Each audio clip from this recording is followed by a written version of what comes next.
Have you ever gazed upon the ancient symbol of two serpents entwined around a central staff and felt a stir, a whisper from the depths of time, suggesting more than just medicine or mythology?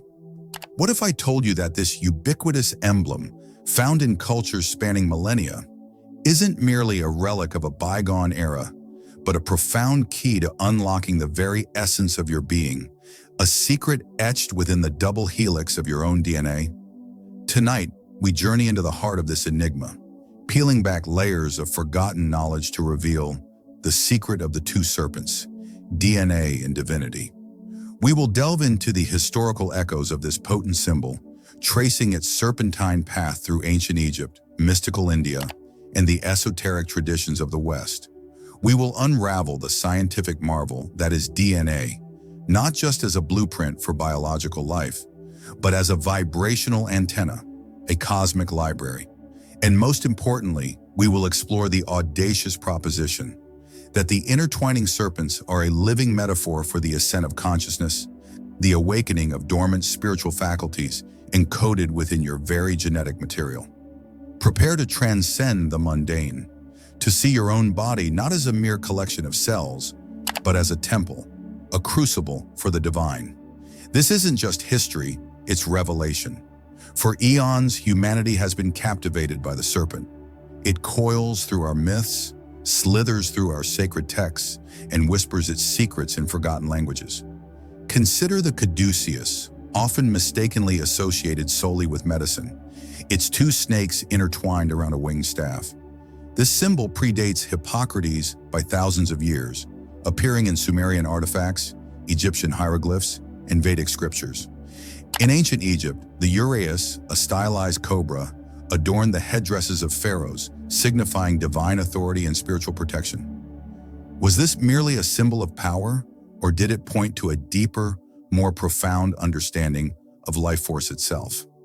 In India, the concept of Kundalini Shakti is epitomized by a coiled serpent resting at the base of the spine, awaiting awakening. When aroused through spiritual practices, this fiery energy ascends through the central channel, piercing subtle energy centers, culminating in a profound state of enlightenment. Here, the two serpents are often depicted as Ida and Pingala, the lunar and solar energy channels, weaving around the Sushumna, the central pathway of spiritual ascension. This isn't a foreign concept, a mere cultural curiosity.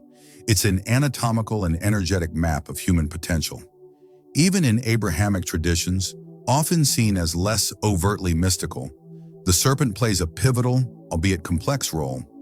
The tree of knowledge in Eden, guarded by a serpent, hints at a deeper understanding of creation and conscious choice. And Moses, lifting the brazen serpent in the wilderness to heal his people, echoes a far older understanding of serpentine energy as a source of healing and regeneration. These aren't just stories, they are allegories, encoded wisdom passed down through the ages, veiled in metaphor, waiting for the discerning eye to decode their true meaning. The universal recurrence of the serpent motif across disparate cultures and times suggests a shared fundamental truth about human existence, a truth too sacred, too powerful to be openly declared. The ancients, in their profound wisdom, recognized that the outer world is a reflection of the inner. They observed the rhythmic dance of duality, light and shadow, male and female, positive and negative, and understood that true mastery lay in their integration. The two serpents therefore represent this fundamental duality, not as opposing forces, but as complementary energies that, when harmonized, unlock higher states of consciousness. They understood that the microcosm of the human body contained the macrocosm of the cosmos, and that the secrets of the universe were quite literally woven into the fabric of our being. They spoke of a divine blueprint, a sacred geometry that governed all life, and they intuited its physical manifestation. Now let us leap from the ancient scrolls to the modern laboratory, from mystical symbols to the undeniable reality of our own biology. In 1953, the scientific world was forever altered with the discovery of the double helix structure of DNA. Two strands, spiraling around a central axis, forming the very blueprint of life. Sound familiar? It should. The striking resemblance to the ancient Caduceus is not a mere coincidence. It is a profound resonance, a testament to the timeless wisdom embedded in esoteric traditions. DNA, or deoxyribonucleic acid, is far more than a simple instruction manual for building proteins. It is an intricate, intelligent system, a microscopic masterpiece of information storage and retrieval. Every cell in your body, from your brain to your fingernails, contains this complete genetic library, holding the instructions for everything you are and everything you can become. But what if its function extends beyond the purely biological? What if DNA is not just a biological hard drive, but a cosmic antenna capable of receiving and transmitting information beyond the five senses? Modern science is beginning to scratch the surface of this profound possibility. Research into the phenomenon of phantom DNA suggests that DNA can influence physical space even after it's been removed, hinting at a field of energy or information that persists. Studies on the effects of intention and emotion on DNA have shown remarkable results, with human intention literally altering the configuration of DNA molecules. This isn't science fiction, it's the bleeding edge of biophysics, challenging our reductionist views of life and consciousness. Consider the implications. If our DNA can be influenced by our thoughts and feelings, what does this say about our capacity for self-transformation? What if the junk DNA, once dismissed as evolutionary leftover, is in fact a vast reservoir of untapped potential, a dormant code waiting to be activated? Esoteric teachings have long asserted that humanity possesses dormant faculties, latent spiritual abilities waiting to be awakened. Could this junk DNA be the very biological substrate for these abilities? The two serpents of DNA, the double helix, can be seen as two opposing but complementary forces: matter and spirit, body and consciousness, the seen and the unseen. One strand carries the genetic code of your physical form, tying you to the material world, to your ancestors, to the accumulated experience of life on Earth.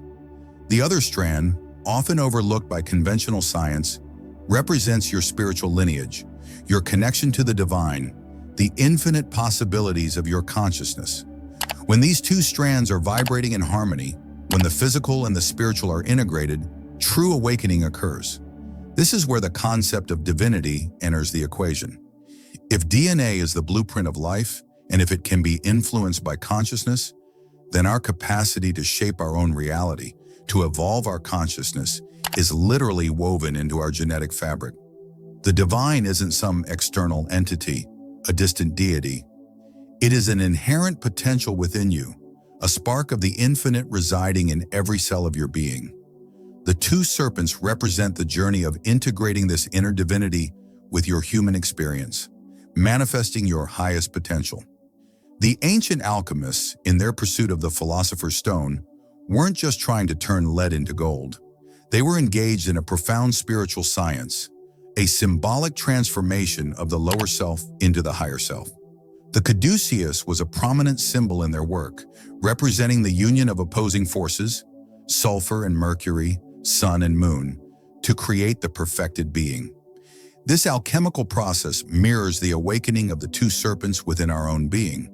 The philosopher's stone, in this context, isn't a physical object, but a state of being, a heightened consciousness achieved through the integration of our dualistic nature. It is the awakening of Kundalini, the unification of Ida and Pingala, the activation of the divine potential within our DNA. It is the realization that we are not merely biological machines, but divine co-creators. So how do we begin this alchemical transformation, this awakening of the two serpents within? It begins with awareness. Recognize that your body is a sacred vessel, and your DNA is a living library, a direct link to the cosmic intelligence. One of the most potent tools for this awakening is breath. Prana, chi, ruach, whatever you call it, the life force that animates all things is carried on the breath. Conscious breathing, such as practiced in various forms of pranayama or meditation, directly influences the flow of energy in your subtle body, stimulating the serpentine energies. By deepening and regulating your breath, you are not just oxygenating your cells, you are charging your energetic field, creating the optimal conditions for these dormant potentials to awaken. Imagine each breath as a surge of energy, flowing along the double helix of your being, illuminating the forgotten pathways. Intention and visualization are equally crucial. As we've discussed, your thoughts and emotions have a measurable impact on your DNA. By consciously directing your intention towards awakening your higher faculties, towards integrating your physical and spiritual selves, you are sending a powerful signal to your genetic code. Visualize the two serpents, your DNA strands, spiraling upwards, vibrant with light, activating every aspect of your being. See them as conduits of divine energy, harmonizing your physical and energetic bodies. Sound and vibration also play a significant role. Ancient cultures understood the power of sacred sound, chanting, mantras, musical frequencies. Every cell in your body, including your DNA, resonates with specific frequencies. Toning, humming, or listening to binaural beats and solfeggio frequencies can create a resonant field that vibrates your DNA, helping to unlock its latent potentials. Think of it as tuning an instrument. Your body's the instrument, and sound is the tuning fork, bringing your energetic signature into alignment with higher vibrations. Furthermore, nutrition and detoxification are foundational. Your physical body is the temple. To house higher consciousness, it must be clean and nourished. Eating living, high vibrational foods, hydrating adequately, and periodically cleansing your system all contribute to creating a pristine environment for the energetic shifts to occur. A healthy body is more receptive to subtle energies, allowing the flow of Kundalini, the awakening of the serpents, to be smooth and unobstructed. Finally, and perhaps most importantly, cultivate a conscious connection to the heart. The heart, not just a pump, is a powerful energetic center, radiating an electromagnetic field far greater than that of the brain. When you operate from a place of love, compassion, and gratitude, you are literally vibrating at a higher frequency, creating coherence in your being. This coherence, this alignment of mind and heart, is what allows the two serpents to fully intertwine, to create the unified field of consciousness that leads to true divinity. Love in its purest form is the ultimate alchemical agent, transmuting the base into the sublime. The secret of the two serpents is not a puzzle to be solved, but a living truth to be embodied. It is the realization that the ancient symbols were not abstract concepts, but direct maps to our inner landscape, blueprints for our spiritual evolution. Your DNA is not merely a biological inheritance. It is a divine legacy, holding the codes of your infinite potential. We have traversed the winding path from ancient myths to modern science, from the Caduceus to the double helix, only to discover that the wisdom of the ages echoes within the very fabric of our being. The two serpents are a potent reminder of our dualistic nature, material and spiritual, human and divine, and the imperative to integrate these aspects for true wholeness. As you move forward, carry this understanding with you. Look upon the world not with cynical eyes, but with the gaze of one who sees the underlying patterns, the sacred geometry, the hidden wisdom. Recognize that every breath is an opportunity to ignite the flame of consciousness, every thought a choice to empower your divine blueprint. Your journey is not one of external seeking, but of internal unveiling. The truth is not out there. It is woven into the very strands of your DNA, waiting for you to remember, to awaken, to unleash the divine potential that has been coiled within you all along. The two serpents are not just symbols. They are a living invitation, a call to awaken the God within. So as you stand at the threshold of this ancient knowing, remember, the serpents are not outside you, but alive within you, coiled in your DNA, waiting for your breath, your intention, your love to awaken them. If this revelation stirred something deep in you, help us carry this flame further. Like this video, subscribe, and turn on notifications so you don't miss the next secret we'll uncover together. Share your thoughts below, your questions, your insights. They help shape where our journey goes next. Until then, keep breathing, keep seeking, and remember, the divine code sleeps within you, waiting for your call.